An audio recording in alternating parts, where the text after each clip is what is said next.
This is TJ Jones, the host of the State of the Saints podcast, and the State of the Saints podcast is brought to you by Manscaped.com. Over 2 million men worldwide choose Manscaped for all their below-the-waist needs. For those that love the Lawnmower 3.0, well, I got news for you.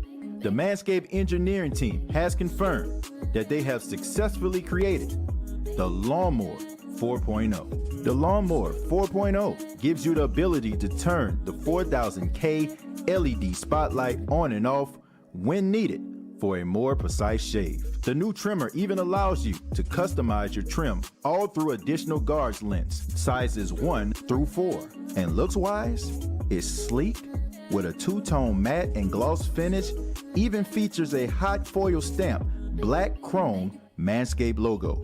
Show your more off loud and proud. Go to manscaped.com, use the promo code State of Saints, and you will save 20% off of the Lawnmower 4.0 as well as other Manscaped items. That's manscaped.com.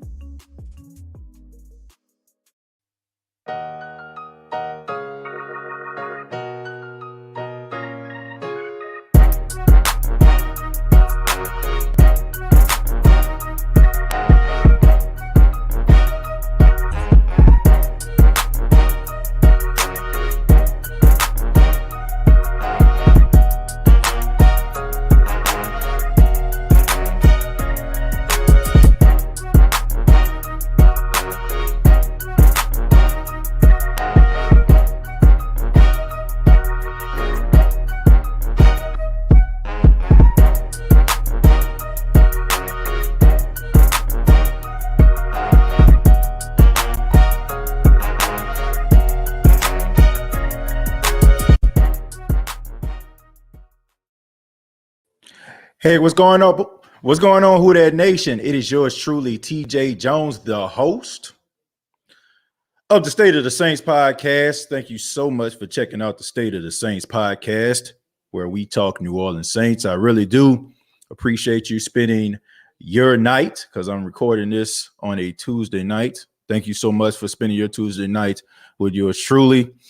On this edition, we're going to be talking about the Saints training camp schedule that was released, and we're going to be talking a little bit about what we expect from training camp. But I want to give a special shout out to everybody in the chat right now, those that are filing in. I really do appreciate it. Before I get started, those that are here, I ask that you give the show a thumbs up if you enjoy the State of the Saints podcast. If you enjoy the commentary, go ahead and give your boy a thumbs up.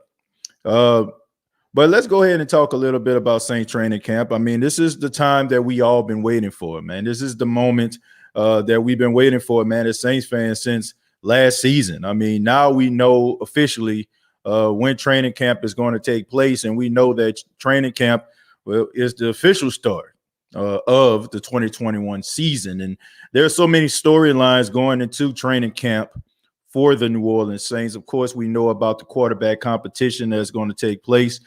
There's also some unanswered questions at the cornerback position, but we're going to talk about that. But first, let's go ahead and take a look at the training camp schedule. Now, for those that may not have checked it out, I took the liberty to post it here for those that probably heard about it but didn't see it. So before I even get into this whole schedule, the rookies have to report on July 25th. Okay, rookies and injured players have to report on July 25th. Veterans show up on July 27th. Okay, so that's when these guys come to the facility. That's when they have to report. Of course, we see here Friday, July 30th. They're going to have practice with helmets and shells. Then again on the 31st with helmets and shells. Then they have a practice with pads on August 5th.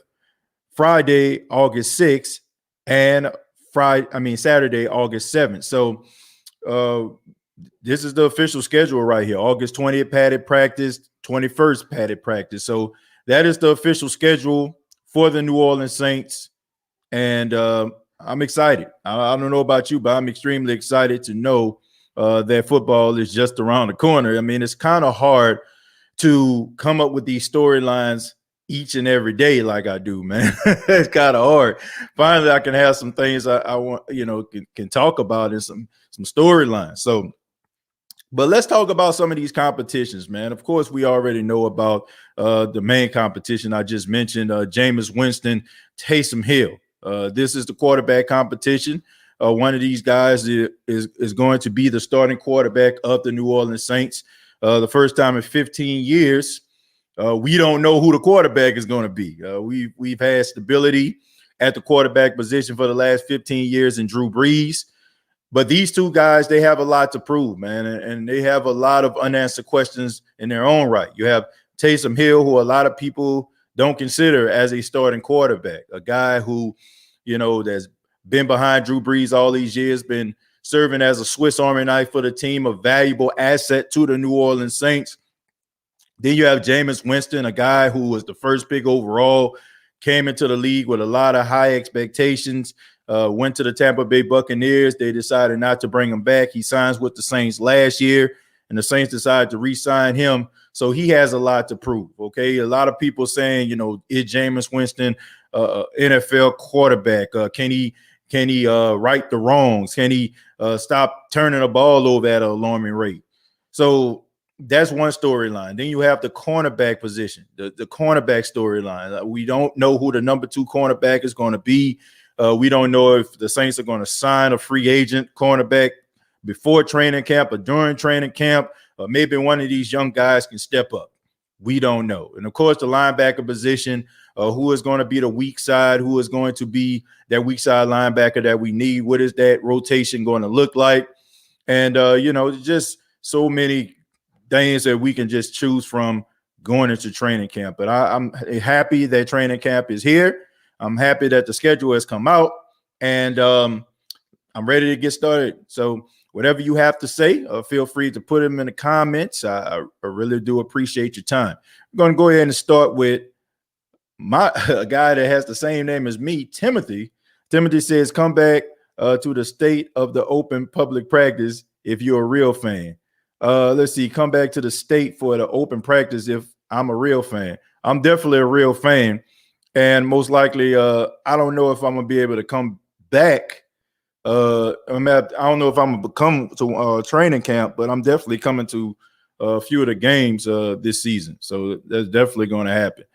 Beacon says Ravens preseason.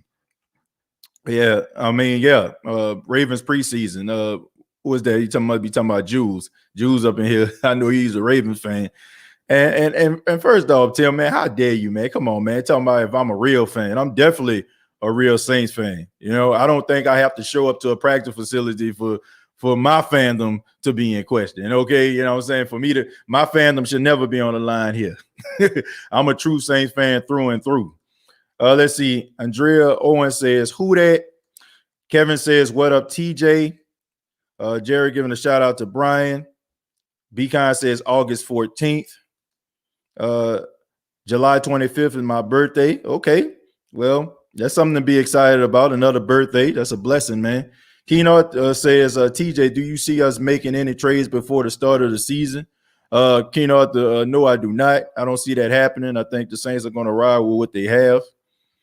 Do the Saints have a training facility? Yeah, they have a training facility in Metairie, man. Yeah, they have one. They've been, you know what I'm saying? They've been out there, man. They've been at that same practice facility. Let's see. Ronnie says, let's go. I can't wait. Who that? Let's see. Other than Richard Sherman, who could you see us picking up at the cornerback position? Probably Steven Nelson is somebody I can see the Saints picking up. Also, DJ Hayden is another guy I feel the Saints can pick up. Both of those guys I feel like have some games under their belt. Both of these guys, can play some pretty steady cornerback play. You know what I'm saying? They can give you steady cornerback play, rather. So both of those guys I feel like would be a good fit outside of Richard Sherman. Taysom Hill would be chilling with Drew Brees. What's the salary cap looking like? Well, the Saints, they got some room to make some moves, man. They have between the contract extension of Ryan Ramczyk and also just restructuring some deals. They got some wiggle room in order for them to to add some guys to the team. They got some room. And if you get an extension on Marcus Williams as well as Lattimore, then that's a little bit more money that you can deal with, you can be working with. If Taysom Hill can hold on to the football, I think he can be a legit starter. Yeah, he has a lot of good qualities. I'm not going to just completely dismiss him. I mean, he completed 70% of his passes, take it for what it's worth. But man, at the quarterback position, you can't be turning over the football, especially fumbling the football like that. It's not a good thing.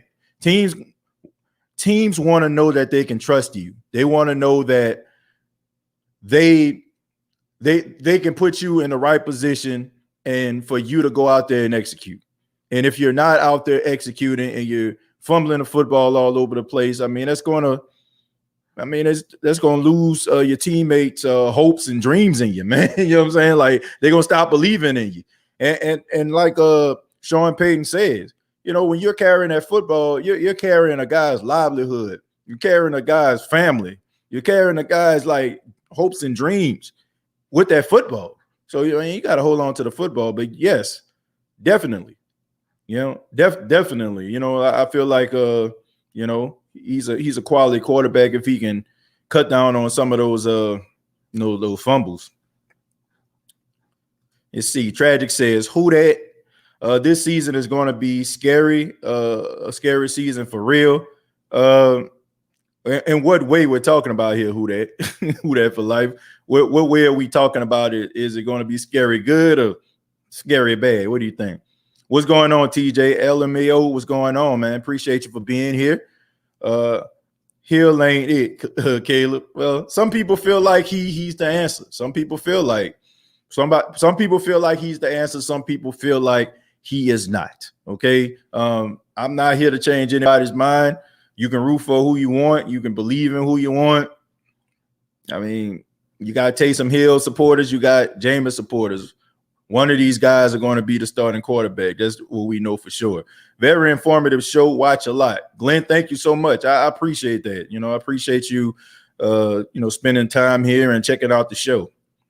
Clay says, man, Richard Sherman needs to come to us already. We'll see, man. As long as he's out there, the Saints got a chance. Who would you want to see at quarterback? Jameis Winston. Jameis Winston is my choice. Jameis Winston is a guy that I feel in a Sean Payton offense can thrive. So Jameis Winston is my choice. What's up, TJ? I know that area, Spring Valley and Buckingham and Garland. I work 635 and 75. Yeah, I used to stay around there, man. I used to I could tell you a couple places. I stayed quite a few places. That was during the time when I was young and dumb, and I felt like I had something to prove. When I first got to Dallas, Texas, I stayed on Forest and Adelia, okay, which was probably a block down from Buckingham. I used to work out there at the racetrack. That was my first job, working at racetrack in Garland. Then I ended up staying at Addison. I stayed right off Beltline Road. Then I got a townhome that was in Addison as well. Then the final apartment that I stayed in was in Carrollton. So I used to move around a lot, man. I just, like I said, I was just young and dumb. I just felt like I had to be proving somebody, I had to prove something to somebody, and man, was just moving around from apartment to apartment. Just it's stupid. You know what I'm saying? And the thing about it was, man, I ain't really know nobody. You know what I'm saying? I was dating a girl at the time, but that was the only person that I was interacting with. But that didn't make, that ain't make much sense. But I used to move around quite a bit, man. And I definitely used to go out to the clubs and stuff like that off Beltline and Addison. That used to be my spots over there, man. I wasn't a real big club goer. I was more of a, a bar guy. I like sports bars and, you know what I'm saying, bars that restaurants that turn into little clubs, at the end of the night. Some of them grown and sexy clubs, one of them clubs that you can go to and you have to worry about getting a knife in your back or a gunshot wound, places like that. That's what I like. Yeah, man. But I love Dallas, man. I used to love Dallas, man. I used to go to this club called Slip In. That was almost like downtown Dallas. Yeah, you definitely slipped up in that thing. You know what I'm saying? You definitely slipped in there. It was small. You had to go outside to change your mind. But let's see. I can't wait until football starts. Look, I think we're all there. I think everybody just anticipating in. And if you think about like everything that has transpired from, the pandemic last season and not having fans and nobody able to go to the facilities and watch the team practice and all that kind of stuff. I mean, it's amplified. I am so excited for football this season. It would just, it just wasn't the same, man. It just wasn't the same last year. The TV production truck tried to make us believe that, we had that fan experience, but it wasn't the same, man. It wasn't the same. I think he could be who that for life. Nothing wrong with that, Caleb, if you think that Taysom will be the starting quarterback. Sherman is slow as a turtle. Is he the same person? No, but I still think he has a little bit left in the tank. We don't expect for him to go out here and be Richard Sherman for Seattle, because if he was, then he wouldn't be out there right now. But I think that when guys start to get older, they start to be able to compensate in other ways. It's almost like I mentioned earlier, a couple shows back about Vince Carter. Vince Carter, when he first got into the league, he was jumping out the gym, jumping over folks. But Vince Carter ended up turning, just being a glorified, like highlight reel to a 20-year career because he developed the jump shot. He was able to shoot threes and he kept himself in the league. So, he wasn't able to jump out the gym like he once did, but he was able to compensate by becoming a better shooter. When you look at like some of these seasoned veterans, they're able to compensate by doing other things much better. You know what I'm saying? Like being more instinctive, working on their hands and they feet and stuff like that. So Richard Sherman still has something left in the tank. TJ, are there any undrafted free agents you've been looking at? The only one I could just think of right now on the Saints team to me is Bryce Mitchell. You know what I'm saying? Bryce Mitchell out of Tennessee. This guy has opportunity to make the team, maybe like on special teams as a gunner. But I think that he can actually be something special. Also the kick returner, that was making a lot of waves, in college. Another person I feel like that can come in when Deontay Harris, I like him a lot.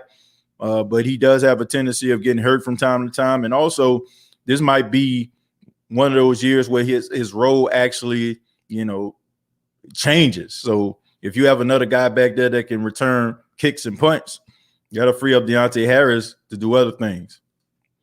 TJ, who do you think we should keep our eye on training camp other than a quarterback position? To me, keep your eye on Pete Warner, linebacker, second-round pick out of Ohio State. Also, Quan Baker, let's keep our eye on him as well. And also Keith Washington Jr., man. I actually was going to do a whole show focused on Keith Washington Jr. I don't think that guy gets talked about enough. Keith Washington Jr. might be the answer to our problems. I think that guy had a really good, solid training camp last season. He's like 6'1". The only knock that people had on him that he was a little bit light. I think he was maybe like 170, 180. But I just think that he has the frame to get a little bit bigger. And I just like this dude a lot, man. I think that people aren't paying that much attention to him. But when he was at West Virginia, man, he was a really good, solid cornerback. And if he can translate to the NFL, I mean, he has like all the tools. He has that wingspan. He has the speed. He has the instincts. I mean, what we probably looking for probably on this team, man. I'm telling you, man, they got some really good young corners on this team. And also with the addition of Chris Richard as the secondaries coach, I think that some of these guys are going to be able to break through because of that. Donald says it's the Saints going to practice at Tulane this year. Well, they always do. They always do that. They always have their black and gold scrimmage at Tulane. I can see that happening again. I can't remember if that was actually on the schedule or not, but I'm pretty sure it's going to happen. Richard Sherman is a corpse now. I don't think that he's a corpse. Every time I see Richard Sherman out there, he playing pretty well. I think that, he in that Super Bowl, a lot of people were looking at him and but at the same time, man, he was dealing with a knee injury throughout the entire season. Look, like I said, man, he's not the same cornerback he was when he was, playing for Seattle. That's pretty obvious. That's what we have to understand. But can he contribute to a team? Absolutely. Can he contribute to the Saints? Absolutely. Piano Dean says, hey, TJ, I am in Columbia, Mississippi, visiting family. Nothing in the world like Mississippi humidity in July. Man, you ain't lying, Piano Dean. Man, I went out there to Mississippi to visit my mom and my family a couple weeks ago. I forgot how hot it was out there. Man, I was out there talking to my cousin for like 5 minutes. She stayed like right up the hill from my mom. And I'm talking about, man, I was like sweating beams out there. Beams of sweat coming down my face. I'm like, man, I forgot how hot it is out here. Yeah, it's a different type of heat out there in Mississippi, man. I mean, I was like, man, I completely forgot. Brian says, do you think Jameis Winston can get on a good roll in his first 6 games? I like Teddy Bridgewater did when he played here. Yeah, I think he can do that. I think it's possible. I think that Jameis Winston can get on a roll. I think that Jameis Winston can play pretty well. I was talking on the Black and Gold Hour podcast with Merv. Shouts out to Merv, man. Y'all check it out. I did an interview with him on today. And y'all subscribe to the channel, man. Y'all can check it out, Black and Gold Hour podcast. And I was just talking a little bit about Jameis Winston. I said Jameis Winston is it's a weird situation, right? Jameis Winston, no matter what angle he comes from, like you could actually see it. Like Jameis Winston could come out this year and be league MVP, and it wouldn't surprise you. Jameis Winston can come out here, throw 30 interceptions, and it wouldn't surprise you. He can throw 40 touchdowns, and it wouldn't surprise you. He can get benched, and it wouldn't surprise you. He can, be a starter, and it wouldn't surprise you. He can win comeback player of the year, and it wouldn't surprise you. He is like one of those guys where whatever angle he comes from, it wouldn't surprise you. I mean, I'm serious, man. I never seen a situation like this. I never seen a guy who, you know what I'm saying, when you have his ceiling is so high and the basement is so low. I've never seen anything like this, man. And it's like if it happens, you're not surprised in any way, shape, or form. I've never experienced it. I've never seen any player like that before. Like when I'm evaluating a player, talking about a player, I've never seen anything like this. Like it's always like you expect this person to be really, really good, or expect this person to not be so good or be really, really bad. Like he falls into any category, and it wouldn't surprise you. It wouldn't. You got to be on some drugs. Hill is a backup. Well, look, I said we'll see. We'll see, but I'm pretty sure that he's gonna try to give it the old college try, as I would say on here on the show all the time, as I say. But I don't see him starting, man. I just don't. I don't see if Jameis Winston comes in game. I can't see Taysom Hill beating him out. My big brother EJ says, "What up, SOTS Nation? What's going on, EJ, man? Appreciate you being here, man." TJ, I heard that Zach Bond has been working with TJ Watt and JJ Watt. Yeah, I saw that, man. Shouts out to Nick Underhill, posted that on Twitter. I saw that. And hey, I mean, that's that Wisconsin Badger love right there. They all went to Wisconsin. So, I mean, when you go to Wisconsin, you have special perks like working out with 2 of the best defensive players in football. Aaron Rodgers, thank you very much for the $2, says, I'm going to show up at y'all camp just to tick off LaFleur. Well, look, it seems like you're living your best life, Aaron Rodgers, and it seems like you're really enjoying, just the off season and not being around a facility. Maybe you're just trying to get your mind right before you have to go and deal with that. Nothing wrong with that, Aaron. And if you want to take off for week 1, I wouldn't be mad at you either. Let's see. Conley, Sean Payton likes them Buckeyes. Yeah, that's true. Yeah, that wouldn't surprise me. Empty-minded gaming says, "What up, Who Dat Nation?" What's going on, Empty Minded Gaming? Appreciate you being here. Nick said, oh, yeah, I already read that one. Who That Nation for Life says he played against sorry teams. How good the defense helped him. I guess you're talking about the Falcons defense or the Saints defense, one or the other. The Falcons defense wasn't very good, and Taysom lit him up. When he went up against like certain defenses like Vic Fangio defense, he struggled. Even with Philadelphia's defense, he struggled. So, I mean, but I just think that it had a lot to do more so with nerves, more so than his play. I mean, when you're coming in a game and you're replacing arguably the greatest quarterback of all time, you'll be nervous too. Jameis shows he can win if he makes the right call. Yeah, put Jameis in the right position, he'll succeed. But I mean, you got to take the bad with the good. I don't look. If anybody think that Jameis Winston is ever going to be a single interception quarterback, I feel like they sadly mistaken. Like Jameis Winston has always thrown his fair share of interceptions, even when he was at Florida State. The thing about it was, Jimbo Fisher did a really good job putting pieces around him to be able to complement his skill set. It's almost like I know a lot of people compare Patrick Mahomes to Brad Favre, but Jameis Winston to me reminds me a lot of Brad Favre. Like you just got to take the good with the bad, and hopefully the bad doesn't show up at the at the worst time. You know what I'm saying? Like in a playoff game or something like that. But he definitely reminds me of that. It's almost like a no, yes type situation. So you got to take some of those interceptions, man. You got to understand that he is going to make mistakes. That's never going to change. And I'm comfortable with that. I'm comfortable with it. As long as the mistakes don't outweigh the success, I'm fine. I'm fine with it. Long as he's throwing long as he ain't out there just throwing more picks than Razor Ramon, I'm good. What's your prediction on how many games the Saints will win? I got the Saints winning 11 games, Kenneth. Jules says, did Seattle cut Richard Sherman? I'll wait so I wouldn't have to trade anyone. They didn't cut him. No, he decided to first off, he became his own representation and he ended up signing with the 49ers on his own. The Seattle Seahawks just decided not to sign him back. But it had very little to do with Richard Sherman and a whole lot to do with Russell Wilson.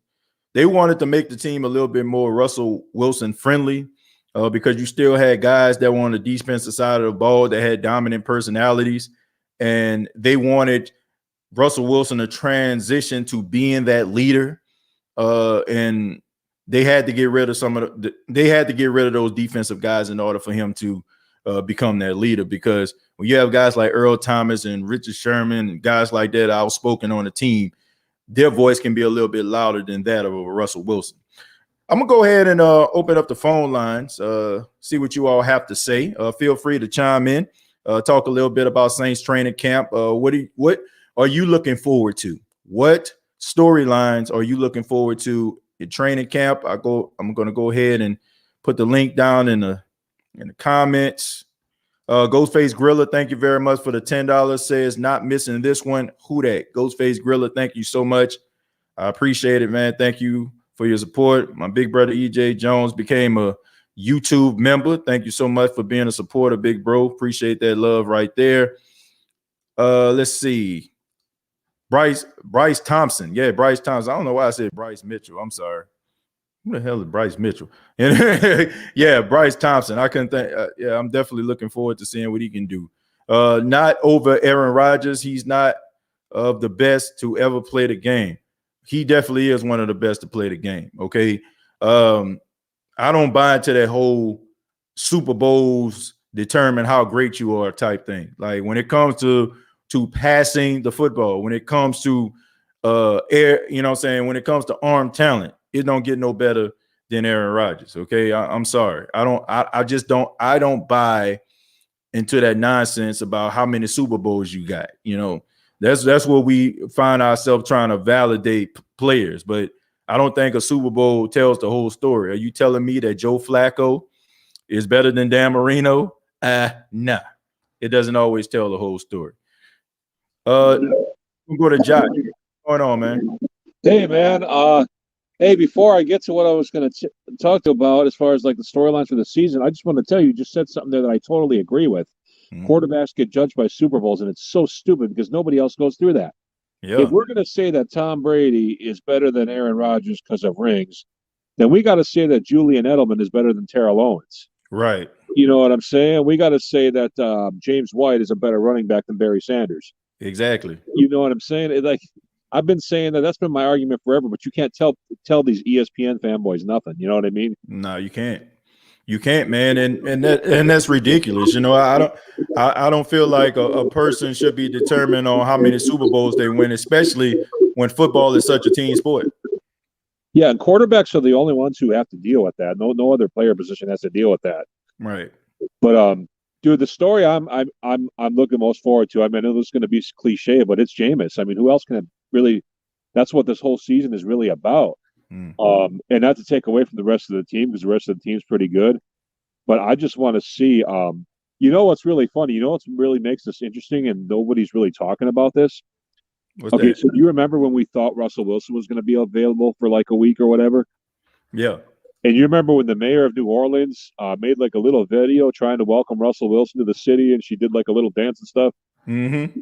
Yeah, I remember that probably pissed Jameis off, and I think that's probably going to put a chip on Jameis' shoulder to play extra good. So I'm thinking Jameis is going to go out there on a mission just off of that, on top of everything else he's got going on. You Good know, point, Josh. Good I point. wouldn't be surprised if his first touchdown, he looks right at the camera. What's the mayor of New Orleans name again? I want to say Cantrell. I wouldn't be surprised if his first touchdown pass, James takes off his helmet, looks at the camera and says, Cantrell, this one's for you. You know what I mean? But, I mean, I would, you know, I mean, especially like when she jumped out the window like that. But I mean, I can understand how she feels. I mean, I'm a Russell Wilson fan myself, so I'm not mad at it, but nah, you can't do that. Well, I mean, from Jameis' perspective, though, Jameis is probably looked at like, what in the world, you know? Right. But Jameis is going to have, like you said, Jameis is going to have a lot of interceptions, at least in the first half of the season, because even though the coaches have been working with him for the last year, he's only worked out his kinks in practice. He hasn't actually worked out his kinks in the field of play yet. So he still has to go through that. But once we get past the first 6 or 7 games, I feel like that interception rate will go way down, and we'll just start seeing basically 90% good Jameis, 10% bad Jameis. You know what I'm saying? Where the first half of the season, it's probably going to be like 50-50 touchdown interception. But it's going to be some exciting stuff. Jameis is going to keep things interesting, and you know he's talented. He's every bit as talented as Russell Wilson is. He just hasn't maximized that potential yet. So yeah, you know, I guess that's my thing. I agree, man. I mean, I think he has a lot to prove. I'm not really sold on highlights because you know you got to put the keyword on it, highlights. I want to see how it translates to the field, Josh, and hopefully we see some good moments from Jameis. But I appreciate it, Josh. Thank you so much, man. Thank you. All right, take it easy. All right, man. Yes, shouts out to Josh, man. Appreciate that. Yeah, man. I want to see it in real time. I want to see it happen. I want to see what he can do on the field. All those highlights and you know, and getting a photographer and all that kind of stuff. That's cool and all, man. But is it going to translate to the field? Is he going to go out there and ball out? That's what I want to know. Ghostface, thank you very much for the $5. Says who that? Let's see.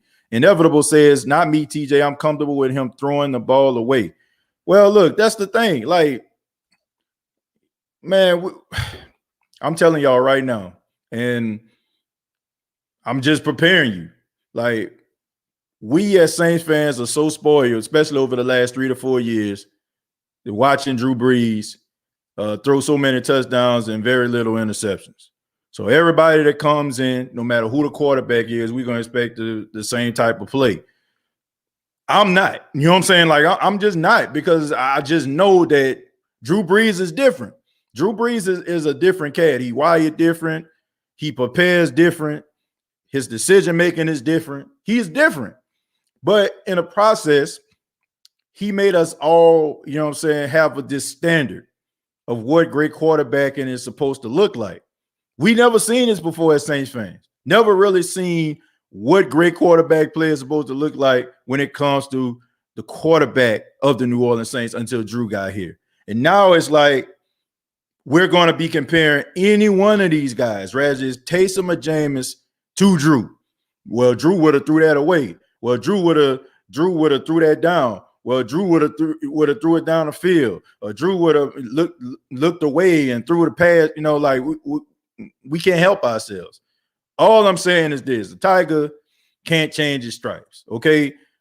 Now, do I think he's going to throw 30 interceptions? No, he is not. But do I think that he is going to throw double-digit interceptions? Would not surprise me at all. I mean, it's just what it is. And there's nothing wrong with it. Like, there's nothing wrong with that. Most of Drew Brees' best statistical seasons, he threw double-digit interceptions. So that's not a deal breaker for me. My thing is, like, when are you throwing these interceptions? Are they costing you games? You know what I'm saying? Or are you trying to make something work? Are you forcing it? Like, I have no problem with that. I'm prepared for it. I don't want to see 20 interceptions. I don't want to see 25 interceptions. But if it's like between, 12 and 15, I ain't mad at it. There's an opportunity for Winston, just like there was for Testaverde, who got the Jets to the AFC Championship game and playing until 44. Vinny and the Jets. We about to go to the OG of the State of the Saints podcast. We got Jerry Poor Jr. Jerry, what's going on, man? How you doing? What's Jerry, going on, TJ Jones, the host? Yes, sir. Can you hear me? Yeah, I can hear you, man. Can you hear me loud and clear? Yeah, I can. I can hear you. All right, good. What's going on?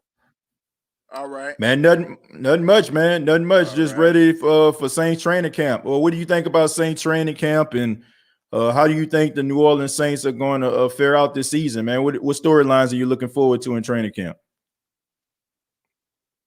I'm really looking forward to it, TJ. I really am.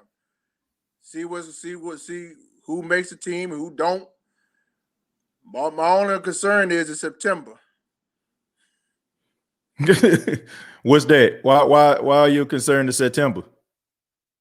Because I'm waiting to see if Aaron Rodgers is gonna play against us in the second Sunday in September, whether he go or not. Because if he does, we're gonna have a tough game. But if he don't play, we're gonna have a field day running up and down the field, scoring points like you know what. Yeah, I mean, well, I can't say that. I still think that Green Bay is still a formidable team, even if Aaron Rodgers plays or not. And we can't fall into that trap. That's something I feel like the Saints that's kind of bit them in a behind over the last couple of years. I mean, I feel like even with that Philadelphia Eagles game, right? They should have won that game.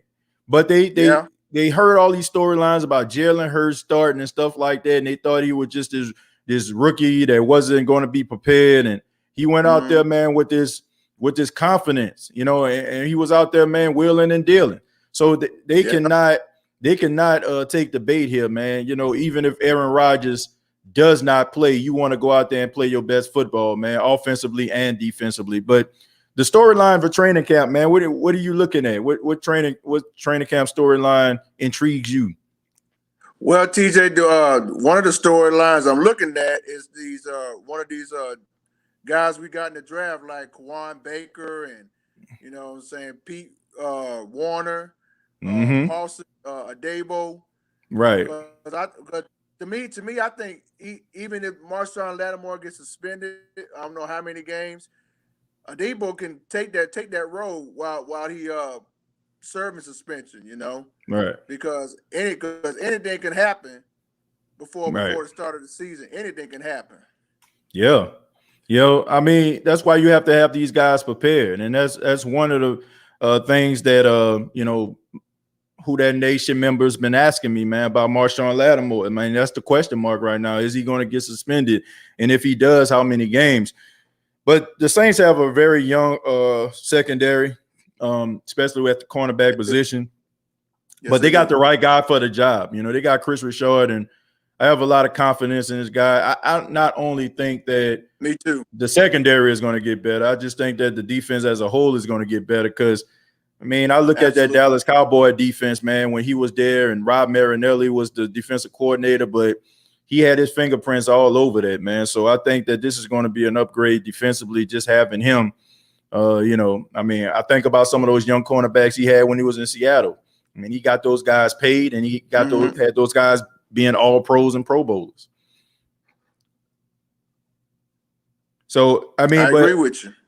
Yeah, man. But Jerry, you got anything else for us, man? Not a whole lot, man. Just to say hello to you, to your family, and hello to everybody that's in the chat. Who that to everybody? I hope everybody is doing well. Know that the OG loves you all so much, and there's absolutely nothing y'all can do about it. This is our year. Let's get it done. Yes, sir. Jerry Poor. Thank you so much, man. The OG of the State of the Saints podcast. Appreciate you for chiming in, man. Yes, sir. All right, take care. Yeah. Yeah, man. The OG right there, man. Shouts out to his Wi-Fi finally coming through. We always have connection problems every time Jerry chime in, man. But so glad that got opportunity to hear from the OG, man. He was able to finish his thoughts, man. Appreciate that. Let's see. Brady had help his whole season, just like this year. Breeze played with a messed up arm and still pulled up numbers on the Bucks, but Brady is the GOAT. Shaking my head. Yeah, man, look, I ain't got no problem with nobody calling Tom Brady the GOAT, but they got other great quarterbacks that are out here, like that I feel like are better than Tom Brady. Tom Brady is the greatest winner of all time. You know what I'm saying? Like, to me, he's a winner. But as far as the greatest quarterback of all time, like, I still think that belongs to Joe Montana. I just think the circumstances that Joe was under, the defenses, like, man, people can German suplex you, clothesline you, man, it was just a whole different beast, man. I just feel like the rules are tailor-made for somebody like a Tom Brady to succeed. Anything that puts him behind the 8 ball, the committee, the referee committee coming back and talking about we need to change this and can't go at the quarterback legs, can't touch him. You gotta put a Snuggie on the ground and you know what I'm saying, tuck them in at night. Like it's just a different time, man. It's just a whole different ball game. To me, Joe Montana is the greatest quarterback of all time. Okay, he is. I mean, that's my story, and I'm sticking to it. We're gonna go to Quinn. Quinn, what's going on, man? What's up, brother? What's up, man? What you got for us? What we talking about? The little training camp, right? Yeah, you're talking about training camp, man. Talking about training camp. Talk about anything else that you have on your mind, man. Feel free. Well, that training camp, I can't wait for that. I'm going to one of them. Okay. Yeah, I'm gonna go up there. But yeah, I was saying though, I had put it in in the chat. I was saying, like, even if we do get Richard, right, we gotta stop getting overhyped, because even if he do come, you know how we got a history of every time we get somebody with a name, about the time they first game come, guess what end up happening all the time? They end up always injured every time. So it's like, for one, we got to just stop worrying about that so much. And it's like, I feel like we got to just have confidence in them. I feel like they know what they're doing. Right. You get what I'm saying? Because I feel like if they really was in panic mode and not win mode, they'll get more people. And they show that they don't need as many people. Because I see it myself. I don't think we really need nobody, to be honest with you. Right. I think everybody good enough. I just think everybody just afraid. Because of the fact that we don't know who's gonna be the starter, quote unquote. We already know who's gonna actually be the starter, but we just acting like we don't know who it is. But you know what I'm saying? It just, I don't know, bro. I just can't really wait. That's really I can't wait till the season started. And then people, like I say, ooh, excuse me. But you know what I had said, like, long as we got Kamara, bro, and Thomas, bro, we will always win, bro. It don't matter if we don't win. It don't matter if we're going to feed or none of that other stuff. I know for facts that we got them two people, we straight regardless. Yeah. It just named Kamara the second best running back in the league. Yeah, I seen that, man. Yeah. That's what I'm saying. Like he really could be number one, but he never hit 1,000 yet. We just waiting on him that 1,000. Once he hit that 1,000, bro, that man is number one automatically. You feel me? Yeah. Yeah, I think that Alvin Kamara is that new breed of running back. You know, like I think that, you know, everybody's looking for an Alvin Kamara type running back, a guy that can catch out of the backfield, also run between the tackles and can be that every down back, man. I mean, Alvin Kamara has it all. You know what I'm saying? Like a lot of people last season, you know, question, can he be that guy that run between the tackles, man? I think he answered that question for everybody. You know what I'm saying? He would have had 1,000 yards if he didn't catch COVID. And, you know, I mean, we seen those 6 touchdowns that he ran against the Vikings on Christmas Day. Dude is special, man. No doubt about that. Yeah, but Quinn, you got anything else, man? I got one more question. Yeah, go ahead. What's your setup? What you use? What kind of camera you use to do this? Man, I got a Logitech C920, man. That's the name of webcam. How you doing? Say that again. So how you doing live right now? Yeah. I'm just doing live with my webcam right now, man. Oh, okay. I see what you're saying. Yeah. This is a really good webcam, and probably like one of the best that they have out there. Can't go wrong with any Logitech webcam, man. They have like some of the best webcams, and there's also like different softwares that you can put on there, man, to adjust it and you know, make it look as clear as possible, man. And I got one more question. What you see yourself doing with this, like with this Saint stuff? Like, you ever see yourself like doing anything for them? I'm kind of like I just march to the beat of my own drum. I don't even gonna lie to you, man. I actually like what I'm doing right now. You know what I'm saying? Building a brand, you know what I'm saying? Building the State of Saints podcast brand. You know, I mean, if opportunity presents itself, if I was asked or something like that to work for the team, I have no problem with that. But I just think that what I'm doing and like, would you ever try to like do interviews with the players or something like that? I mean, I got opportunities to do that, man, to be honest with you, you know. Oh, for real? Yeah, like, you know, I mean, that's one of the main reasons, you know, I decided to get my broadcasting license and stuff like that, media license. Because I mean, it gives you access to like certain things that you wouldn't do, you know, like, you know, so anybody that's out there in broadcasting, you know, you want to make sure that you know, go out here and try to get your media credentials. And it's not as hard as you think, you know, it's just a matter of applying, you know, to your state's board. And, you know, and if you do anything in broadcasting or anything like that, just, you know, fill out that app and get yourself certified, man. But as far as like, you know, thinking about working at a major network or doing anything for the team, I mean, if I could, yeah, but that's not my goal, man. I'd rather just do my own thing, you know, grow this podcast. And probably once I get to a certain level, maybe people that's interested in Saints football, you know what I'm saying, start my own broadcasting network, man. That's my goal. Start my own media network. Something that you know, that just focus on the Saints around the clock, you know what I'm saying? Different shows, different things that, you know, focus on the team. All right, bet. I like that. Yeah, man. Appreciate you, man. Thanks for calling in. Call back anytime, Quinn. Yeah, blessings. Yeah, man. Take it easy. Yeah, man. I mean, that's my goal. You know, like I just want to be my own boss, man. I don't want to work for anybody. You know, I want to work for me. You know, like I want to help other people. You know, I want to help other people grow and reach their goals. You know, I see like all these people starting their own media networks and stuff like that. That's what I want to do, man. Like help other people like build their brands. Once, you know, I establish this brand to a point where I'm comfortable enough to be able to, you know, do seminars and, you know, scout talent and stuff like that and help them like build their brand. That's what I want. I mean, so you don't have to worry, like, because I feel like if you start working for networks and stuff like that and certain stations, it feel like they kind of handicap you. Oh, you can't say this. So you said this. Don't like. I don't want to fall into that, man. I like the authenticity when I get behind this mic, man. I like that. I don't feel like I gotta be handcuffed or restrained, or I gotta think twice about what I'm saying. Like that ain't the way to go. I want to do my own thing. Let's see. Let's go to Inevitable. Inevitable says Bucks have one good year and now the fans won't keep quiet. Yeah, I mean, they won the Super Bowl, man. I wouldn't be quiet either. Look, if the Saints won a Super Bowl right now, all of us, all of us would be acting a plum fool right now. Come on now.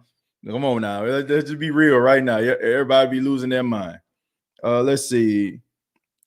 M in a Dream is next. M in a Dream, what's going on? What's up, man? Hey, how you doing? So this is my first time watching your show, and I'm liking it so far. But Hey, I got a thank question. you. I got a question for you. Mm-hmm. Who do you think the Saints should start week 1? Jameis Winston or Taysom Hill? Well, let me ask you this. Let me ask you. Who do you think should start? I gotta say Taysom Hill, man. Okay. Now, Why you say Taysom? Jameis, the problem obviously is the turnovers.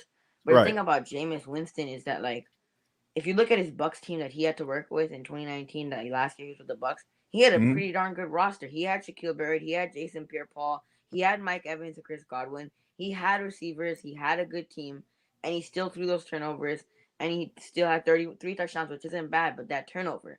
The Saints are exactly a good team. They have Michael Thomas is coming back next year, who I think is the best receiver in the league when he is healthy because he's proven it.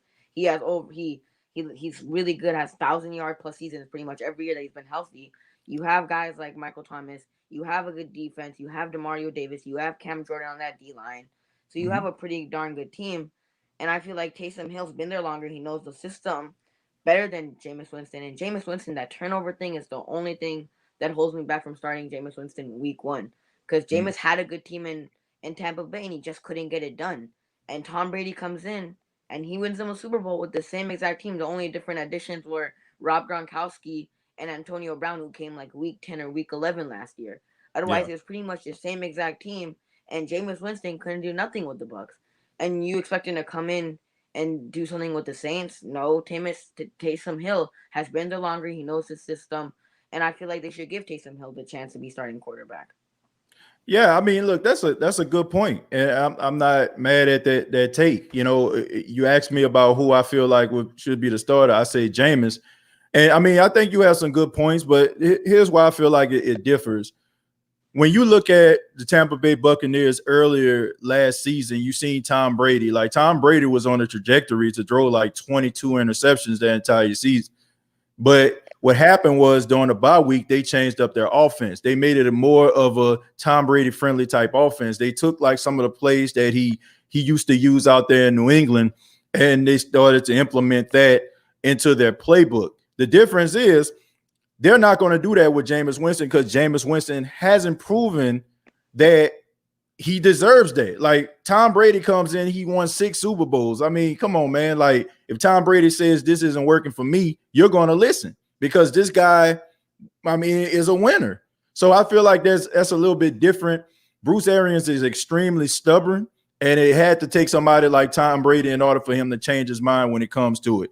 The only difference I feel like between Sean Payton and Bruce Arians is they're both arrogant. They're both cocky, but Sean Payton is willing to adjust the way that he calls plays to make it more friendly to whoever is the quarterback. You know, I feel like whoever the quarterback is, whether it's Taysom or Jameis, he's going to create an offense that is friendly to that guy. I don't feel like Bruce Arians would do that. Bruce Arians has been using the same offense every single place he's went because he believes in his system. But it wasn't until he actually changed his system and made it more of a New England-based system is when they started winning games and they won that Super Bowl. So that's the reason I feel like Jameis would be, the starting quarterback because I feel like Sean Payton feel like, he can change him. He can change him and make him a better version of himself. But we'll see, man. That's a good point that you have. That's interesting. But before you go, what about a storyline? What storyline are you looking forward to with training camp? Oh, I guess he must have hung up. Well, thank you so much for calling in. Thank you for calling in, man. Call back anytime. Feel free. All right. Shouts out, man. New call in room. Okay. Shouts out to him. Let's see. Read a few comments, then we'll go to Caleb. Let's see. This young caller never seen the dark bag years. Well, look, I mean, ain't nothing wrong with that, man. He's young. But at the same time, I mean, look, he's a Taysom Hill fan. I can understand that. And he made some good points, man. He brought it. You know what I'm saying? Like what he was saying made a lot of sense. You know, it made a lot of sense, man. Like, so shouts out to him, man. He knows his football. He knows his football. Let's see. Okay, money moves. Casual says, y'all ever hear of a cheeseburger pizza? It's crazy good. Never heard of that. Never heard of that. Let's see. We're gonna go to Nikayla says, thank you. Now we're gonna go to Caleb. Caleb, what's going on, man? How you doing? Can you hear me? What's up, TJ? How you doing, bro? I'm doing all right, man. So what you got for us? Yeah, you can hear me? Yeah, I can hear you, man. Just all right. I was just popping in, seeing what's good, saying who that to the fam, you know. And who that? Who that? But basically, let's see. Well, let's go ahead and get started. Like, what do you think about training camp, man? The schedule out. So what do you think about training camp? What storyline are you looking forward to, man? Cornerback, linebacker, Taysom Hill, Jameis. What's going on here, man? Well, mainly I'm looking at I wouldn't say the quarterback position because I think like everybody knows, even though I think Taysom Hill can definitely be a starter. I mean, if not, then look at Lamar Jackson. You know, you'd have to say the same thing. But to me, I think the biggest thing is the cornerback situation and the how we're paper thin at the cornerback position. Right. And I don't know. I think from what I saw post on the Debo, I think he could be a very, very good year one starter even. Yeah. I mean, look, the cornerback position is very intriguing, man, because you have a lot of young players and we really don't know if we need to go out there. It's almost like, okay, he kind of fell off, but it was like when Lattimore and Ken Crawley played on the opposite side of each other when they both were rookies. Ken Crawley played pretty good. You know, he was pretty solid as a number two. His second year, I mean, it was questionable. Maybe we have like one of these situations going on where a guy plays so well, you don't have to go out there. And honestly, if they do, that would be a good thing because now you can take some money and invest it in somewhere else, maybe like the linebacker position or something like that where you're missing somebody. Maybe you can get somebody like a KJ Wright who's still out there, you know, maybe a linebacker that's solid, another veteran that can, maybe you can negotiate something with Quan Alexander. So, I mean, if you have a cornerback that can go out there that you feel comfortable with being a number two, I mean, that would be great. But what are you? Okay, so let's talk about quarterback position, man. What about Jameis or Taysom? You say you leaning more towards Taysom, right? Well, okay. Why is that? The only reason, and this is because I believe when there's a lot of pressure, Jameis gets into this bubble and he kind of sits there and he's like, "Oh, I do with the football and might throw it into coverage, which is fine if you can make them, which he can." But in those situations, when there's like a 5-6 man pass rush, however much, he kind of gets flustered and everything. As where I think Taysom Hill can, he sees that pressure. He's not thinking twice. He's running and he's taking it. The only thing, like I said, is if he can hold on to that football. If you hold on to that football, you can. I think he can do quite like Lamar Jackson. Dare I say better? Yeah. Look, I mean, here's the thing, Caleb, and let me ask you this.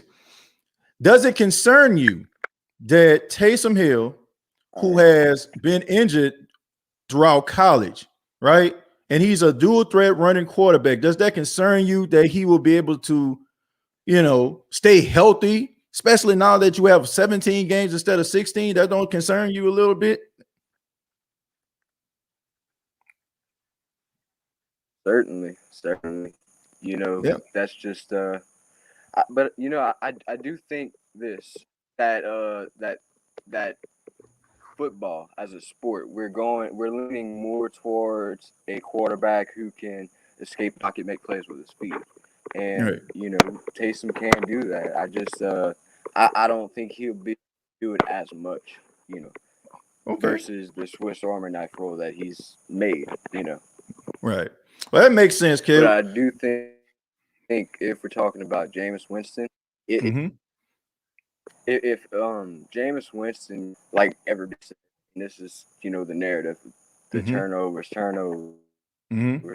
If he can minimize the turnovers, I think he can be one of the best quarterbacks in the league. And I don't mean that Yeah. lightly. I mean that legitimately. I think he's a very, very good quarterback. Yeah. And I think learning behind Drew Brees, I mean, as a Saints fan, we're gonna he's the best of all time. Right. Exactly. We love Drew. Yeah. And, but I think learning behind him, even in that game, we saw him the first 2 times that he went to pass the football, he looked at Alvin Kamara and checked it without hesitation. Right. And I think that right there is just clear evidence that Jameis Winston definitely can do this. And still push the ball down on the field. Yeah. I mean, look, both of these guys got some unanswered questions. I said that at the beginning of the show, but these questions going to be answered, man. One of these guys are going to be the starting quarterback, no doubt about that. But Caleb, thank you so much, man. Call back anytime, brother, and you have a good night, man. All right, take it easy. Yeah, man. Shouts out to Caleb, man. I mean, good points, man. Like, got some Taysom Hill supporters here on the State of the Saints podcast, man. I'm excited about that. Like every now and then, the show goes in a direction you don't expect it to go. I mean, for the last couple weeks, every time I talk about Jameis versus Taysom, you have people that are coming in, man, it's Jameis. You know what I'm saying? So to get some Taysom Hill supporters on here, man, that's pretty awesome, man. Feel free to chime in. Those that want to make a comment about Saints training camp. What storylines are you looking forward to? Feel free to call in. Let me know what you think about it. But in the meantime, I want to let everybody know that the State of the Saints podcast is brought to you by Manscaped.com. Okay, Manscaped.com. Summer is here. And are you ready to unveil your beach bod? You're in luck. Our friends at Manscaped just launched their 4th generation performance package, which includes the Lawnmower 4.0. You heard me right. The Lawnmower 4.0. Complement your dad bod or six-pack with a trim from the leader in male grooming.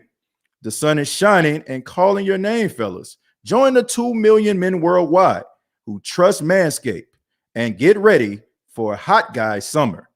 So I got a promotion for you. If you use the promo code State of Saints, you will save 20% off.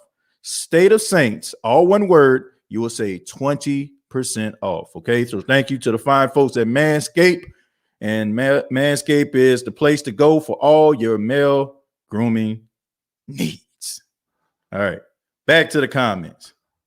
I like this one right here. Jamal says, I use Manscaped. Well, I appreciate that. Man, if you're using Manscaped, please use the promo code State of Saints.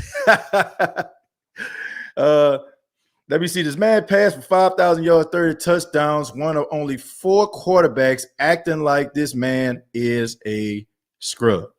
I think that he's not a scrub. Anybody that thinks that Jameis Winston is a scrub, they're sadly mistaken. I just think that people just don't like those 30 interceptions and what he had, like 4 or 5 fumbles, so they definitely ain't feeling that. And I can't say I blame him.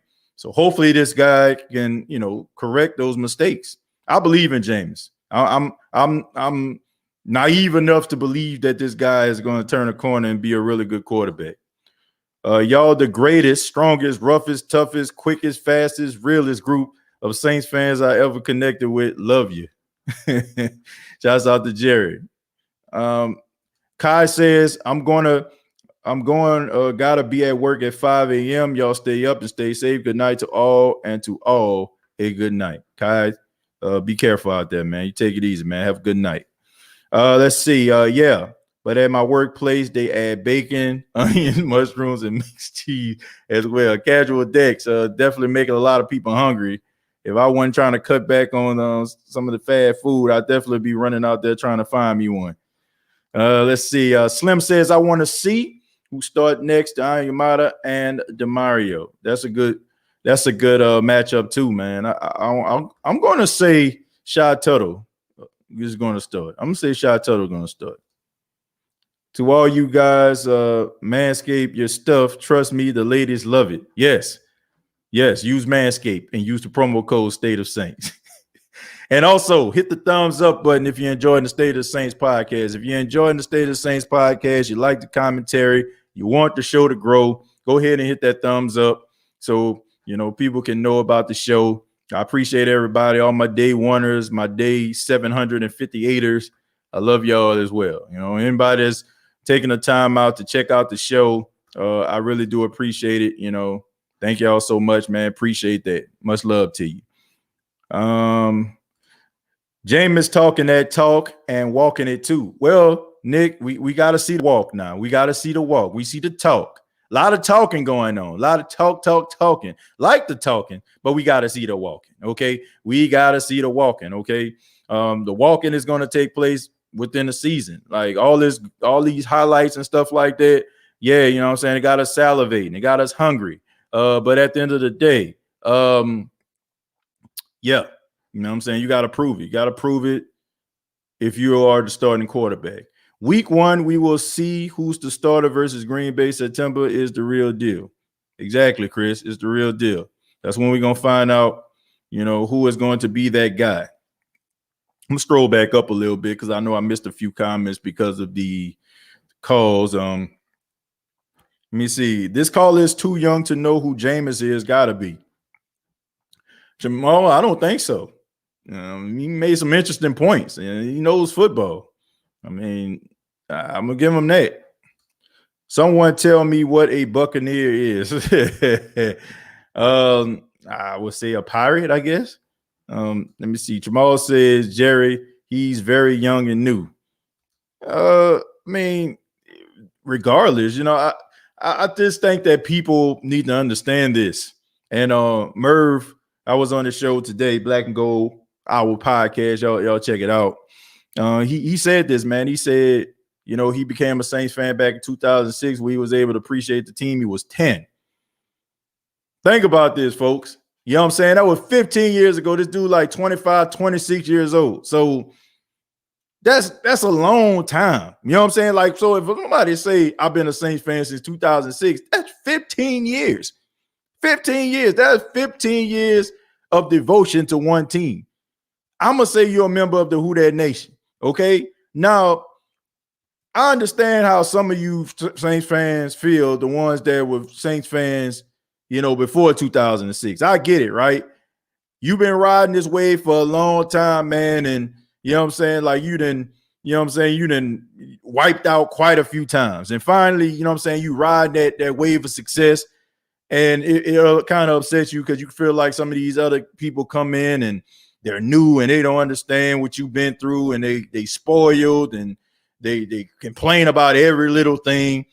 But 15 years is a long time, okay?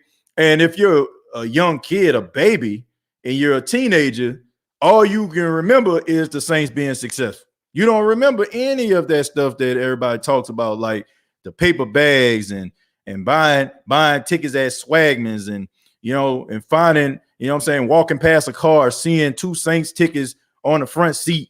You bust a glass and then you come back and you see 4 Saints tickets on the front seat. That you understand about those things, but I'm not going to knock a guy or a gal, or I don't want to call a gal, that's or a woman or a man. Okay. I'm not going to knock them for being a Saints fan since 2006, because 15 years is a long time. And we all know, let's just be real about this, folks. People love winners. People want a reason to invest in you. Like all these people that's Golden State Warrior fans, all of a sudden, man, come on, man. They weren't fans when Latrell Sprewell, Chris Mullin, Tim Hardaway, Chris Webber rookie season. They weren't fans then. We know this, right? All these people out here that's rooting for, like the Lakers and stuff like that, man. They weren't Laker fans when them boys was out there struggling before Shaq and Kobe got there, when Eddie Jones was there, Nick Van Exel, Vlade Divac. You know what I'm saying? Like they weren't Laker fans then. You know what I'm saying? Like they riding the LeBron train. All these Phoenix Suns fans that's coming up out the trees, they weren't fans, you know what I'm saying, when Amari Stoudemire was there and Steve Nash and all them kind of stuff. They was winning a bunch of games but wasn't winning in the playoffs. Winning changes everything. That's just a fact, folks. People love winners. And when a team wins, people want to get some of that winning. And I have no problem with that, man, because the Saints for a long time gave us absolutely very little to cheer for. And you had to be a diehard Saints fan. I mean a true Saints fan in order for you to deal with some of the stuff you had to deal with. There were a lot of tears that were flowing from the faces of a lot of Saints fans over the years, okay? Buddy D, God rest his soul, kept a lot of Saints fans from jumping off the cliff. Like he like a lot of these guys out here, man. Shouts out to the late, great Hokie Gajan. Kept a lot of Saints fans from jumping off the cliff. Shouts out to the Big Chief Deke Betteville. Kept a lot of Saints fans from jumping off the cliff. Okay? So I have no problem with that. 15 years is a long time. Ghostface, thank you very much once again for the $5. Says this one for the OG Jerry. Every single one of us love the guy as much as he loves us. Absolutely, man. Shouts out to Ghostface, man. Definitely love each and every one of y'all. Thank y'all so much for investing your time and your energy here on the State of the Saints podcast. I mean that. Steven says both quarterbacks will be better than they ever have been. Can't go wrong. I agree with that. Love our coaching. I think our coaches need to get a lot more respect. Why people criticize some people for being Taysom fans, some people not on the Jameis bandwagon. They still feel he needs to prove himself. Me personally, I'm happy we have Taysom and Jameis. Yeah, I'm look, that's not my role. You know what I'm saying? I'm not here to tell people that they're crazy, they're insane for, rooting for Taysom Hill. Now, I think that I would say that you're insane if you think that he has a better skill set than Jameis. I would say that.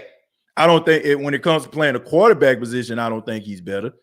But I'm not going to knock any fan of the Saints for saying that they are a Taysom Hill supporter. Nothing wrong with that. There's nothing wrong with that. And I just think that we're talking in circles because you're not going to convince them. Like the only way that you're going to be able to convince a Taysom supporter or a Jameis supporter that the quarterback that they're rooting for is not that guy is the competition. That's gonna prove it. I find it funny that y'all are hyping Jameis up when y'all said he wasn't good as a Buck. He wasn't. That's the thing. Like he wasn't. That's man. Let's stop pretending. He was not the best quarterback that he can possibly be for the Tampa Bay Buccaneers because first off, the Tampa Bay Buccaneers were a train wreck. They were a train wreck, man. Like it's easy for people to beat on their chest and talk about the good times when the good times are here. But what about the bad times? You guys had the first pick overall back in 2015. That means you were the worst football team in the NFL. That's what that meant. I never seen a really good team get the first pick overall. I've never seen that. It's always the worst team in football or second to the worst team in football. It's always been that way. This guy goes to a snake-bitten franchise that didn't see the playoffs since 2007. He goes to a team that keep on changing coordinators, keep on changing coaches, never really had a running game, never really fixed the offensive line. And do I think that he will thrive in a different situation now that he has better coaches? Yes. Yes, I do. So people are like, yeah, y'all hyping Jameis up. Yes, I am. Just like I would hype up any other quarterback that was borderline good, that played for a bad franchise that didn't have his best interests at heart. Yes, I do feel like he's going to be much better because the Saints as an organization, I'm sorry, Tampa, y'all won a Super Bowl, but I still feel like the Saints are a better organization than y'all. I just feel like y'all a little bit more desperate, and y'all desperation paid off. That's the way I feel about Tampa. Tampa was desperate. They put it all out there, and it paid dividends for them. But me personally, I don't know if Tampa, after this situation right here, is going to be able to, make that transition once Tom Brady leaves. I have confidence that the Saints can. Like, I think once Tom Brady leaves, I don't know where the Tampa Bay Buccaneers going to go. I don't think the Tampa Bay Buccaneers, in my humble opinion, have the coaches to make that transition. I don't think they can build a team. I don't. I think that they can open up that checkbook and buy players, but I don't think they can build a team. But I've seen the Saints do it. The Saints have players right now that they developed in their system. And every quarterback that comes through the spot always ends up playing pretty well.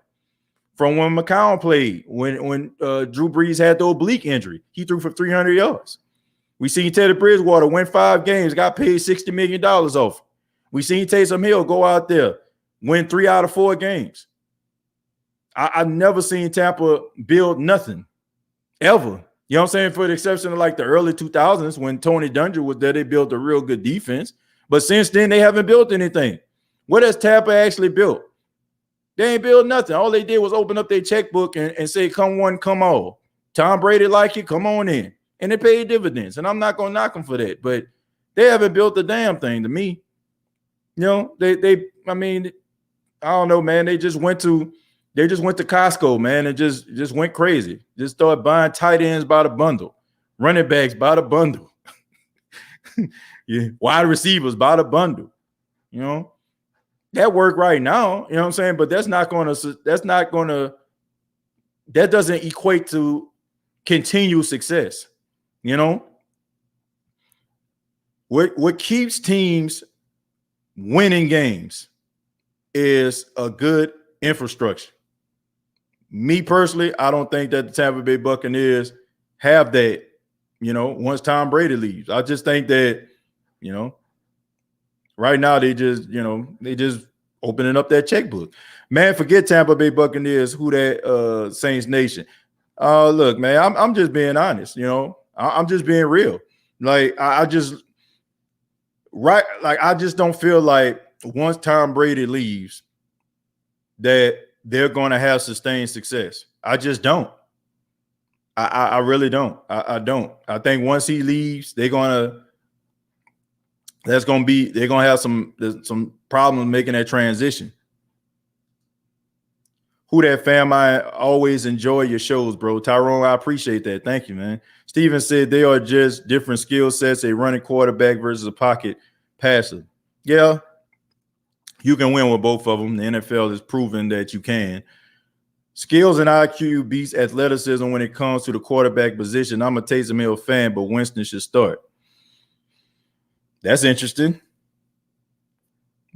Let's see. Ghostface says Jameis will be famous. Famous Jameis. Okay. Nothing wrong with that. Ghostface Gorilla laughing out loud. That's a smooth one right there. Let's see. That's right, TJ. Jameis has to be better under Sean. I agree with that.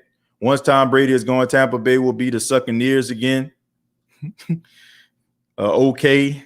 Steven says, when Tom gone, they are back to old Tampa. Stop it. Most of them players were drafted to the Bucs, but not the players that really mattered. Not the players that really like truly mattered.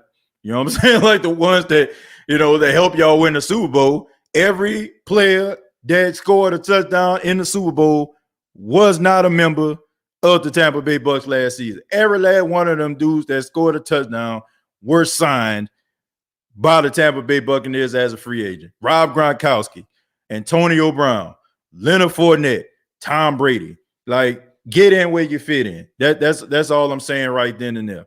You know what I'm saying? Like, they bought they bought a lot of these players in. Shaq Barrett, he was not there. Jason Pierre-Paul, he was not there. And Ndamukong Suh, he was not there. Come on, man. Like, let's stop pretending. Like, do they have some good players on their team? Like, you know what I'm saying, like Davis and Evans and Godwin, yes. But let's not pretend like these guys didn't open up that checkbook and say, okay, man, look, you know, Tom, look, they come one, come all. You know what I'm saying? Like that act like that. Like you won the Super Bowl, that's cool, and you should be happy. But let's not pretend like y'all just set the blueprint for what all teams need to follow. No, I don't agree with that. I just feel like the Tampa Bay Buccaneers went to Vegas, put it all on black, and they came out the casino with a bunch of money. That's it. That's the way I look at it. I don't feel like the way that they are building their team is going to be sustainable. I don't feel like this is going to equate to sustainable success. I don't. I just feel like you have a guy who arguably the greatest quarterback of all time. He's pulling the strings, and the Tampa Bay Buccaneers are following suit. And also another thing that I feel like that kind of gives this statement credibility, you have to look at after the bye week. What did Bruce Arians do? Bruce Arians changed the offense to be more Tom Brady friendly. That was kind of similar to that of the New England offense, which means that he feels like the New England game plan was better than the one he actually had. So I'll just leave it at that. Buck Crazy says, we've been building this team for like 4 years. Through the draft, Brady brought that winning mentality, so stop it. You can believe that if you want to, but that is not true. That is not true. You know, like I said, it's easy to say that because you all right now are the best team in football because you won the Super Bowl. But let's not pretend like let me just put it like this. If Tom Brady was not your quarterback and he didn't bring some of those guys that were on your team, y'all wouldn't even made the playoffs. You know what I'm saying? Like that's how I feel about it. That's how much that dude meant to y'all football team. Y'all were nothing without him. Y'all like Bruce Arians would not be able to swallow his pride and put his pride to the side in order for him to create an offense like that was Tom Brady friendly. Any other quarterback, he would have forced that offensive game plan to work. So it would have failed. You know what I'm saying? Like he would not have done that for any other quarterback other than Tom Brady. So for that, y'all would have failed. Y'all wasn't building nothing. Like y'all had some good players on the team, don't get me wrong. But y'all wasn't building nothing, man. Y'all bought. Y'all didn't build. Y'all bought. And as soon as y'all face that, the better. 3 podcasts ago, you broke it down about every team in NFC South. Break it down again, TJ. Man, look, I already said this, about this. Every team to me, has been building building around or trying to build their team similar to that of the New Orleans Saints in the NFC South. Take your pick. Take your pick. Keep your eyes on Peyton. He's a very smart coach. Yeah, he really is. He really is. Tom Brady should drink a Clorox smoothie if he wants to stay young. Tom Brady cherry picked him a Super Bowl. I got Gronk. I will get Antonio Brown. Grills. I think Brady had his hands in the defense too. Let's see. Wait. So what you saying is they not supposed to sign free agents? No, that's not what I'm saying. What I'm saying is those free agents are the main reasons why y'all got over that hump. The main free agent being Tom Brady. And what I'm also saying is you're not going to sustain success by signing a bunch of free agents. It's just not going to happen. The best teams that have sustained success over the extended amount of time, they build through the draft, they build up those players, and they may add a free agent or two, and that's how they continue to sustain success. Getting a whole bunch of free agents, opening up the checkbook is going to get you some wins, maybe even a Super Bowl, but it's not going to keep you winning consistently. Don't believe me? I have some facts for you. Let's look at the 70 Pittsburgh Steelers. Every last one of those guys that were part of that steel curtain, they drafted. Let's look at the Dallas Cowboys for the most part. The nucleus of players that they had, like the Emmitt Smiths, Michael Irvins, Troy Aikmans, Larry Allens. They draft those guys. Then you add a guy like Deion Sanders, maybe one or two pieces. But guys like Alvin Harper, all those guys they drafted. Let's look at the 49ers. Dwight Clark, drafted. Joe Montana, drafted. Jerry Rice, drafted. John Taylor, drafted. They were the team of the 80s. Let's look at the 2000s. Tom Brady, New England Patriots, drafted. Troy Brown, drafted. You know what I'm saying? All of these guys that have sustained success, that have been winning and created a winning culture, is building through the draft. Free agency is going to give you success for a short amount of time. If you want to sustain success in the National Football League, you have to build through the draft. I am not lying when I say this, folks. I'm happy. Like, no, all jokes aside, Bose, Bose movement. I'm happy that you're happy. You should be happy. You got bragging rights. Your team won a Super Bowl. But I'm just being 100% real with you, man. You do not sustain success through signing a bunch of free agents. You just don't. You're gonna win. Like, if you are picking the right free agents, you're gonna win. You're gonna win a lot. But if one or two of those people fall, your team is gonna fall. I'm just, I mean, don't even like take my word for it, because I know what you probably think. Oh man, he's just a Saints fan. Don't take my word for it. Go back and look into the history of the NFL, man, and tell me where a team that has been signing a whole bunch of free agents won a Super Bowl. I just want to know. That's all I'm saying. If you can show me a team that has had sustained success by signing free agents year after year, opening up their checkbook, then then you got me. But I don't think that's the case. Y'all wasn't building nothing, bro. Y'all was trash. What you talking about? Y'all blaming Jameis Winston for everything. Look, they made the right decision by getting Tom Brady. That's pretty evident. But I'm just not buying what they selling. So sustained success is drafting, right? So 75% of our starters on the team is starters. Now look that up, TJ. Love the show, by the way. Okay, 75%. Okay, hit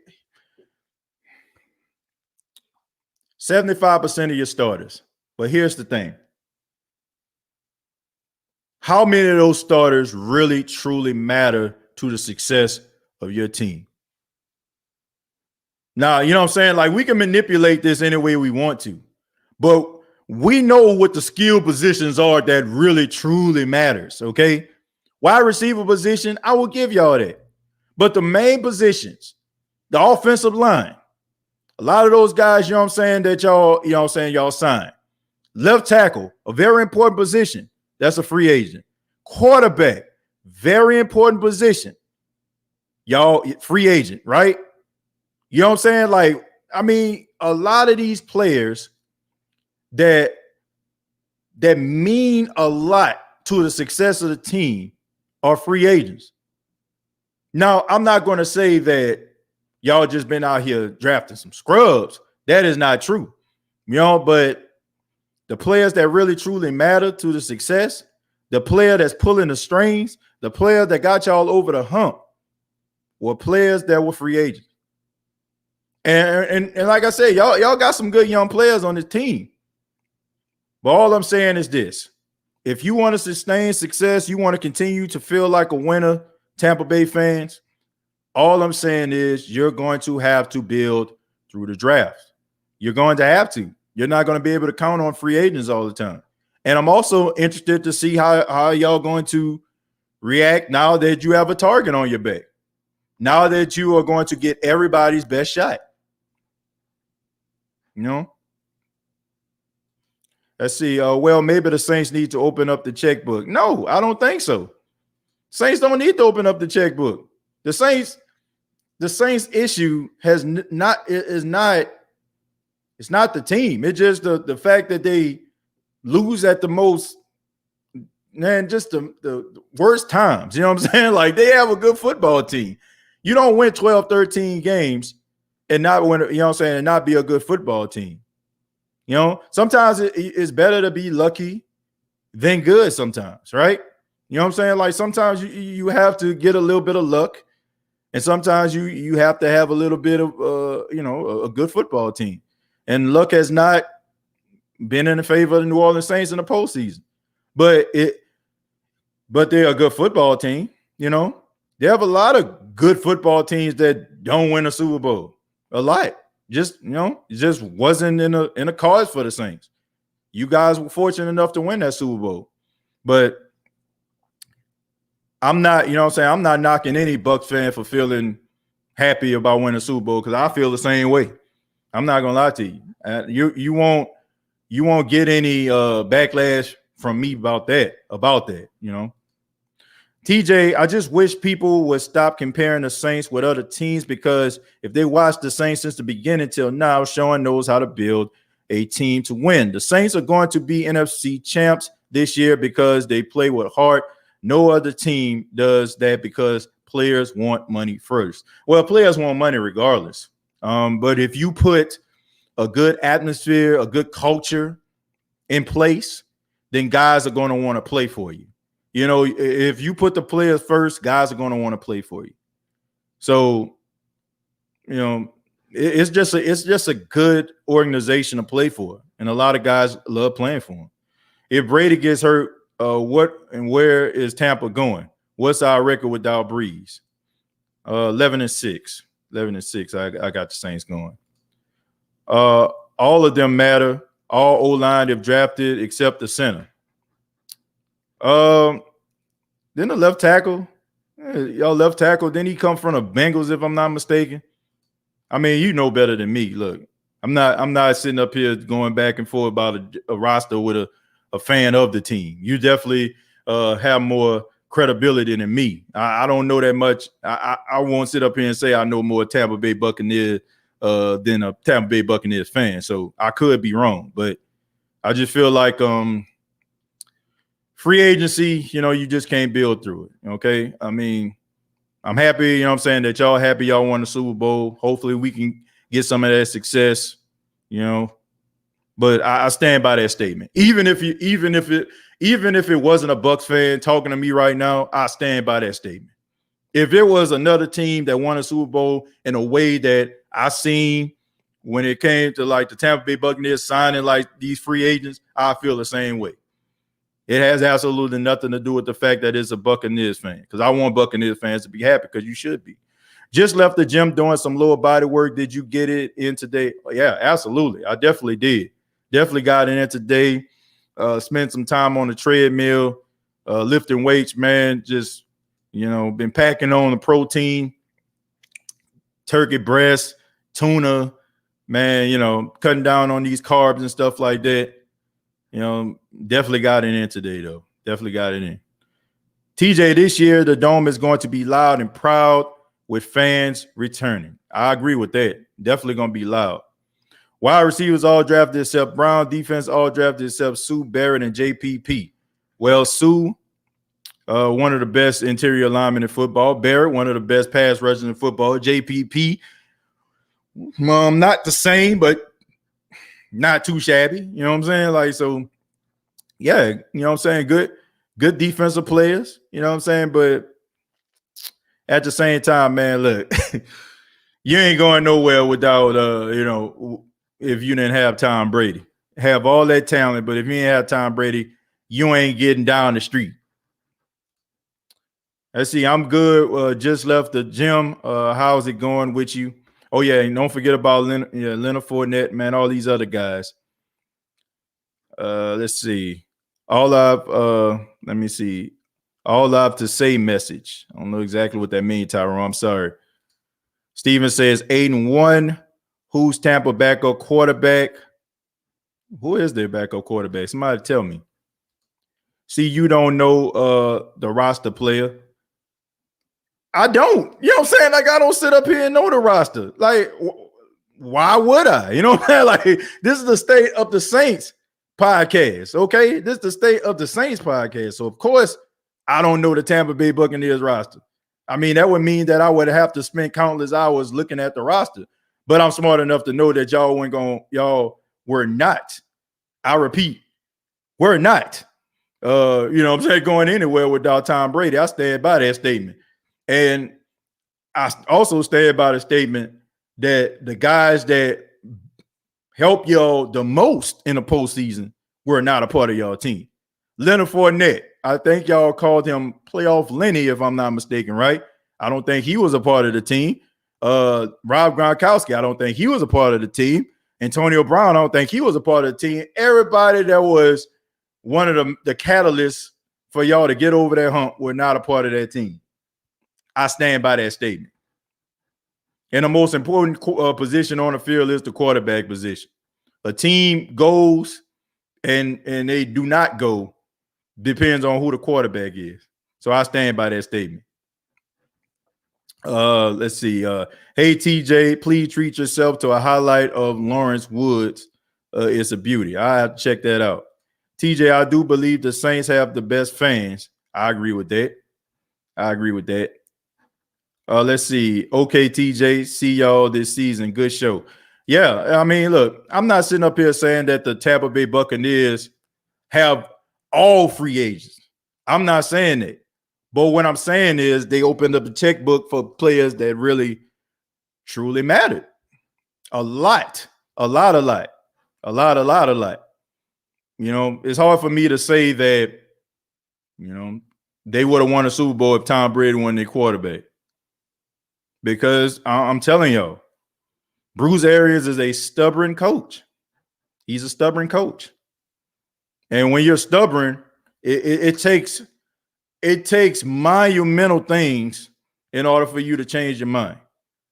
If it was any other quarterback other than Tom Brady, he would have been running that same offense. And I mean that. I mean it. He would have been running that same offense.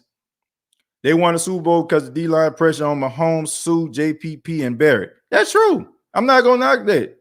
I mean, they definitely was getting after Patrick Mahomes. They definitely was getting pressure. They definitely was getting home on that boy, you know? And I mean, honestly, that's just a foreshadow of what's to come. You can't be make $500 million and think that your team gonna, you know, have a sustainable offensive line. Y'all remember when Drew Brees got that big contract? I'm just saying that was a foreshadow to me. Hey TJ, do you think the guy we signed from the Chiefs will be an impact player for us? I don't know much about him. Oh, you talking about Tano Passanio? He came out of Villanova. I can see him contributing. I don't know if he's going to be a double-digit sack guy, but he might get you about 4 or 5 sacks. TJ, what are the dates for training camp for the Who Dat Nation? Let me go ahead and pull that back up again. That's the training camp schedule right there. July 30th, it kicks off. You got the 31st, the 5th, the 6th, the 7th, and the 20th. Those are the schedules that are open to the fans. I'm about to go ahead and read a few more, and then I'm going to go ahead and hang it up. Let's see. So you can say that same about Breeze. Not really, you know what I'm saying? Because I can't say that about Breeze because, honestly, we've seen the New Orleans Saints without Drew Brees, and the Saints only lost 1 game. So to say that the Saints can't sustain success without Drew is, I mean, we've seen it. To say that they can sustain success without Tom Brady, it remains to be seen, okay? Because we don't know. You know what I'm saying? Like, we don't know. We haven't seen it. But we've seen the Saints win without Drew Brees. I haven't seen the Tampa Bay Buccaneers win a lot without Tom Brady. But, I mean, look, best thing about this is we're going to find out, right? We're going to find out eventually. Because Tom Brady can't play forever. Drew Brees retired, so we're going to see. Hey, TJ, just want to know from your perspective, do you think that we're solid in the cornerback room, or do you think we in desperate need a veteran cornerback? Well, we'll see.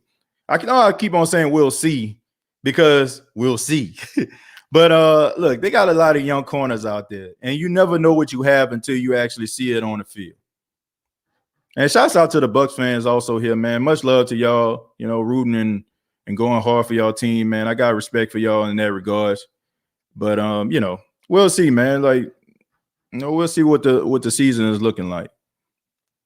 TJ, if fans are going to be able to go to practice. Yeah, they will. It's going to be open to the public. And the schedule that I put up on the screen, those are the practices that are open to the fans. I mean, it depends on like if it rains or not. If it rains, then they go inside. Hey, TJ, your sleeper team this year that will make some noise. My sleeper team this year that was going to make some noise, the 49ers. 49ers going to make some noise. Once they decide Trey Lance is a better fit than Jimmy Garoppolo. Man, Tom get hit and have to be out for some time, it will be over. I don't want to wish bad on him, man, but I think look, can they win without Tom Brady? Yes, because their defense is really good. Their defense can help whoever is the quarterback. If the quarterback limits his mistakes, Bruce Arians chill the hell out trying to throw the ball down the field on you 5 and 7 step drops, they'll win some games. But I highly doubt that. I highly doubt that Bruce Arians will be able to, chill out if something was to happen to Tom. Hey, TJ, what does Taysom Hill play other positions like tight end? Yeah, I mean, he played tight end, special teams, quarterback, wherever he's needed. He plays that position. The one says Tom Brady, top 3 quarterback, Gronk, number 1 tight end, AB, top wide receiver, Shaq Barrett, top pass rusher, Lenny, first round draft pick. They put together a super team. The players that matter, the players that contribute in a big way, the players that we remember during that playoff run, all were guys that were not on the team, for the exception of Antoine Warfield Jr. or Antoine Winfield, or is it Warfield, or is it Winfield? I can't remember. Winfield, Warfield. That guy is special. That guy going to be a problem for years to come. That's a guy on the team that I like. That guy right there. How much are you willing to bet that with Andy Dalton and Carson Palmer as starting quarterback, Sean would take us to the Super Bowl? I would bet $1 million gazillion. Okay, you know what I'm saying? Like that one of those guys them guys ain't taking you to the mall. You know what I'm saying? Shoot, like I don't believe that. I would be up for that bet. Did you see Lenny training camp, TJ? Lenny's train, yeah, when he was with Ja Morant. Yeah, I seen it.